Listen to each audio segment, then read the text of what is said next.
روزے کی حالت میں اگر غیر ضروری بال جسم سے علیحدہ کیے جائیں یا ناخن وغیرہ کاٹا جائے تو کوئی شرعی طور پہ حرج تو نہیں ہے؟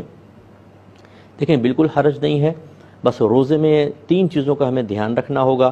نمبر 1 کھائیں گے پئیں گے نہیں، نمبر 2 وومیٹنگ جان بوجھ کر نہیں کرنی ہے، کوئی ایسا عمل نہیں کرنا جس سے وومیٹنگ باہر آئے، تو اس میں بھی پرابلم ہو سکتا ہے۔ نمبر 3 کسی بھی طریقے سے غسل واجب نہ ہو، یعنی جیسے زوجہ سے جسمانی تعلق قائم کرنا یا خدا نخواستہ خود غسل واجب کرنا، ان سے روزہ ٹوٹتا ہے۔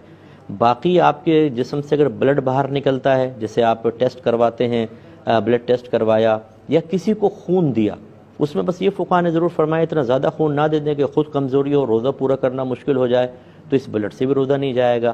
اسی طریقے سے جو بہنیں بچوں کو فیڈ کرواتی ہیں حالت روزہ میں، اس سے بھی روزہ نہیں جاتا۔ تو اسی طریقے سے آپ دیکھیں کوئی نیلز کاٹ رہا ہے، اب یہ نہ کھانا پینا کوئی چیز جاری ہے، نہ یہ وومیٹنگ ہے، نہ کسی طرح غسل واجب ہونے کو کوئی سلسلہ ہے، تو اس سے روزے پر کوئی فرق نہیں پڑے گا۔ ایسے ہی غیر ضروری بال بھی ہم صاف کروا سکتے ہیں۔ اور زکوٰۃ نکالنے کا طریقہ یہ ہے کہ جو بھی اماؤنٹ ہو اس کو 40 سے ڈیوائیڈ کر دیں، تقسیم کر دیں، حل نکل آئے گا۔ جیسے لاکھ پہ 2500 روپے زکوٰۃ ہوگی، 40 سے تقسیم کریں گے، حل نکل آئے گا۔ ٹھیک ہے، کیا آپ فرماتے ہیں؟ دیکھیں ایک تو یہ ذہن میں رکھیں، بسم اللہ کے قرآن کی کوئی شرعی حیثیت نہیں ہے۔ یہ آج کل ان لوگوں نے بنا لیا جو قرآن خوانیوں میں کھانے پہنچ جاتے ہیں موٹے پیٹ کے ساتھ، پڑھتے پڑھتے کچھ بھی نہیں ہے، انہیں کہتے ہیں بیٹھ جاؤ تم بسم اللہ پڑھتے رہنا، بسم اللہ بسم اللہ، کوئی بسم اللہ کا قرآن نہیں ہوتا۔ لیکن بسم اللہ پڑھنے کا بہرحال ثواب ملے گا، اس کا قرآن سے کوئی تعلق نہیں ہے، یہ ذہن میں رکھیں۔ جس طرح رمضان مبارک میں نیکی 1 کی 70 ہوتی ہے، کیا گناہ بھی 1 کا 70 ہوتا ہے؟ ٹھیک، بہت شکریہ۔ ہاں، رمضان میں جیسے 1 70 کے برابر ہو جاتی ہے نیکی، کا گناہ بھی ہوتا ہے تو گناہ نہیں ہوتا، یہ اللہ کی بڑی رحمت اور کرم ہے۔ گناہ 1 کے بدلے 1 ہی رہے گا، نیکی جو ہے وہ فرض نفل فرض کے برابر، فرض 70 فرائض کے برابر ہو جاتا ہے، تو گناہ کے بارے میں ایسا نہیں۔ ٹھیک ہے، چاہوں گا کہ امام حسن رضی اللہ تعالیٰ عنہ کی شمائل مبارکہ کے حوالے سے کچھ ارشاد فرمائیے گا۔ جو آپ کے شمائل تو بہت زیادہ ہے، کثیر ہے۔ اللہ تبارک و تعالیٰ نے چونکہ ابتداءً آپ کو نبی کریم صلی اللہ علیہ وسلم کی صحبت فیضیاب سے فیضیاب فرمایا، تو یقینی سی بات ہے جو پورا فیض نبوت تھا وہ اس کا بہت بڑا حصہ آپ نے حاصل کیا۔ تو ایک تو پیدائشی طور پہ اللہ نے ایسی برکت عطا فرمائی، تو جو خصوصیات نبی کریم صلی اللہ علیہ وسلم کی تھیں وہ آپ کے پاس آپ کے اندر موجود نظر آتی ہیں، کچھ اختیاری تھیں، کچھ غیر اختیاری تھیں۔ جیسے مثال کے طور پہ حسن، خیر شمائل میں شامل نہیں ہوتا لیکن میں خصوصیات میں ذکر کر دیتا ہوں کہ جو حسن اور حسین آپ لوگوں سے پہلے کسی کا نام نہیں تھا، جو نبی کریم صلی اللہ علیہ وسلم نے آپ کو سب سے پہلے نام رکھا۔ پھر نبی کریم صلی اللہ علیہ وسلم کی ظاہری مشابہت جتنی آپ کو حاصل تھی اور کسی کو حاصل نہیں تھی۔ کیا بات۔ اس کے بعد پھر وہ وصف سخاوت جو ہے نبی کریم صلی اللہ علیہ وسلم کا، وہ آپ کو بہت زیادہ حاصل ہوا، جو صرف سرکار کا ہی ہے، سرکار کا اور پھر آپ کے کرم سے پورے خاندان کا ہی ہے، لیکن آپ کو یہ وصف بہت زیادہ حاصل ہوا۔ بعض اوقات ایک سائل آپ سے طلب کرتا ہے تو آپ 1 لاکھ درہم اس کو دے دیا کرتے تھے، اور جو جتنا طلب کرتا دے دیتے تھے۔ اس کے علاوہ عارضی انکساری، خوف خدا بہت زیادہ تھا۔ ایک دفعہ حج کے اوپر گئے ہیں تو بیش قیمت جانور آپ کے ساتھ ہیں، لیکن آپ نے 25 حج کیے ہیں اور کسی بھی حج میں آپ جانور پر سوار نہیں ہوتے تھے۔ حالانکہ سواریاں ساتھ ہوتی تھی لیکن سفر حج جو ہے وہ پیدل کرتے تھے، واپسی میں پھر اپنے سواریوں پر آتے تھے۔ اسی طریقے سے عفو درگزر بہت زیادہ تھا آپ میں، حلم، بردباری، عفو درگزر۔ مگر اگر آپ کے ساتھ زیادتی کرتے، آپ کے منہ پہ کچھ برا بھلا کہہ دیتے تھے، آپ جواب میں کچھ نہیں فرمایا کرتے تھے۔ منقول ہے کہ ایک جملہ فقط آپ کی زبان سے پوری زندگی نکلا کہ تیری ناک خاک آلود ہو جائے، ایک کو بس بولا، کہتے ہیں اس کے علاوہ کوئی جملہ آپ کی زبان سے کبھی بھی نہیں نکلا ہے اس طرح۔ کیا کہنے شمائل امام حسن رضی اللہ تعالیٰ عنہ پر بات ہو رہی ہے، ایک مختصر اتنی بڑی ہے۔ حضرت امام حسن رضی اللہ تعالیٰ عنہ کی شخصیت سے ہمیں جو پیغام مل رہا ہے، آپ کے صبر سے، آپ کی سخاوت سے، آپ کے زہد و ورع سے، بہت سے اوصاف ہیں، میں چاہوں گا اس پر کچھ کلام فرمائیں پیغام کی صورت۔ دیکھیں میں اکثر جب بھی اکابرین کا تذکرہ ہوتا ہے تو کوشش یہ ہوتی ہے کہ آخر میں یہ پیغام ضرور بیان کیا جائے کہ ہمارے ہاں منقبتیں پڑھتے ہیں ہم لوگ، فضائل اور کمالات کا ذکر ہوتا ہے، لیکن ہم اسے ذکر تک ہی موقوف رکھتے ہیں۔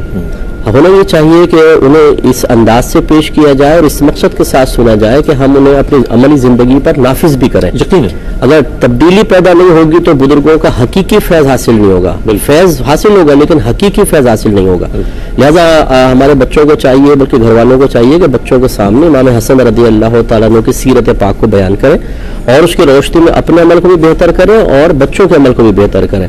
اور زندگی کے تو مختلف آپ کے شعبے ہیں، لیکن یہ جو ایک چیز ہے کہ اگر انسان کو خاندانی نسبت حاصل ہو جائے، اللہ تبارک و تعالیٰ غیر اختیاری طور پر، یعنی اپنے کسی عمل اور کردار سے نہیں، ویسے اللہ تعالیٰ کسی فضیلت سے نواز دے، تو اس کا مطلب ہرگز یہ نہیں ہے کہ انسان اپنے عمل میں کوتاہی کرے اور اس پر فخر کر کے دوسروں کو حقیر سمجھے، اپنے آپ کو بہت ہی بلند و بالا تصور کرے. بلکہ امام حسن رضی اللہ تعالیٰ عنہ کی سنت یہ ہے کہ اللہ تعالیٰ نے آپ کو پیدائشی طور پر نبی پاک صلی اللہ علیہ وسلم کا نواسا بنایا. حضرت علی کا بیٹے ہیں، بی بی فاطمہ رضی اللہ تعالیٰ عنہا کے بیٹے ہیں، امام حسین کے بھائی ہیں اور جنتی نوجوانوں کے سردار ہیں. لیکن عازم کے ساری کا عالم یہ ہے کہ اگر وہ شخص سامنے گالی بھی دیتا ہے تو آپ فرماتے ہیں کہ میں تمہیں کچھ نہیں کہوں گا، میدان معاشر میں اللہ تبارک و تعالیٰ کو جواب دے ہوگے.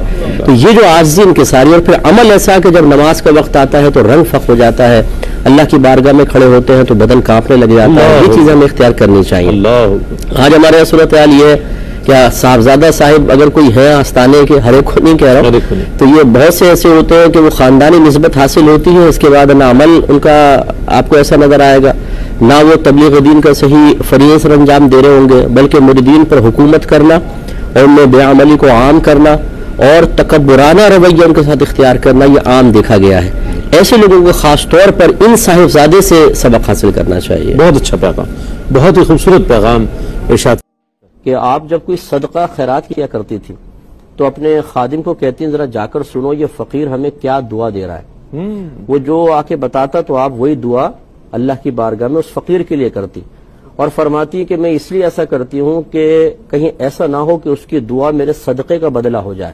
تو جو دعا دیتا ہے میں وہ دعا اس کو دے دیتی ہوں تاکہ دعا کا بدلہ دعا ہو جائے اور صدقہ خالصتاً میرا اللہ کی بارگاہ میں پہنچے. کیا بات، کیا بات، کیا کہنا. میں چاہوں گا اس سیگمنٹ کا، چونکہ یہ آخری مرحلہ ہے، اس میں آپ کی سیرت سے جو پیغامات ہمیں مل رہے ہیں، جس طرح علامہ صاحب نے فرمایا، میں چاہوں گا آپ بھی اپنے الفاظ میں سے بیان فرمائیں. مجھے اجازت دیں تو میں علم کے حوالے سے ذرا یہ گزارش کرنا چاہوں گا کہ ہماری والدہ سیدہ عائشہ صدیقہ رضی اللہ تعالی عنہا نے نہ صرف فرض عین سیکھا بلکہ فرض کفایہ بھی. فرض کفایہ علم وہ ہوتا ہے کہ وہ اپنی ضرورت سے زائد ہوتا ہے، وہ دوسروں کی ضرورت کو پورا کرنے کے لیے حاصل کیا جاتا ہے. تو میں اپنے دیکھنے والے تمام جو بہن بھائی ہیں ان سے گزارش کرتا ہوں جو صاحب اولاد ہیں خاص طور پر کہ اپنے ایک بچے کو اور خصوصاً لڑکیوں میں سے کسی ایک کو عالمہ اور مفتیہ ضرور بنائیں، جو باقاعدہ لکھ کے فتویٰ نہ دیں لیکن ان میں اتنی قابلیت اور صلاحیت ہونی چاہیے کہ وہ پورے خاندان یا اور اللہ تعالیٰ توفیق عطا فرمائے تو پورے محلے بلکہ پورے شہر کی خواتین کا علمی لحاظ سے مرجع بنے. اور اس کے لیے ضروری ہے کہ بچیاں وہی علم حاصل کریں بالکل انہی کتابوں کے ساتھ جن سے مرد علم حاصل کرتے ہیں. ہماری اکیڈمی میں الحمدللہ یہی ہے، ہم 6 سال کا کورس کرواتے ہیں، لڑکے لڑکیوں کا دونوں کا ایکول کورس رکھا ہوا ہے. تو ایسی بچیاں تیار کر کے انہیں قوم کے سامنے متعارف کروانا اس وقت بہت ضروری ہے، کیونکہ مرد تو پھر کہیں نہ کہیں بیٹھ کے کچھ علم حاصل کر لیتے ہیں. خواتین کا معاملہ اتنا خطرناک ہے کہ میں آپ کو بتا نہیں سکتا ہوں، کیونکہ ہماری تو یہ فیلڈ ہے. یعنی خواتین اپنے حیض و نفاس کے مسائل تک سی طرح نہیں جانتی ہیں اور پھر مردوں سے کویسچن کرتے ہوئے شرم محسوس ہوتی ہے اور گھر کے مردوں کی غیرت اور کسی مقام پہ نہ جاگے یہاں ضرور جاگتی ہے کہ خبردار جو کسی مرد سے مسئلے معلوم کیے تو پھر عورتیں کہاں سے لے کر آئے. اس لیے میں گزارش کرتا ہوں آج کا یہ پیغام اگر قبول فرمائے کہ سیدہ عائشہ صدیقہ رضی اللہ تعالی عنہا کی سنت پر عمل پیرا ہوتے ہوئے اپنی بچیوں کو علم سکھائیں اور انہیں قوم کا مرجع بنائیں تاکہ وہ اپنے اور دوسروں کے مسائل حل کر سکیں. بہت عمدہ آپ نے پیغام عنایت فرمایا.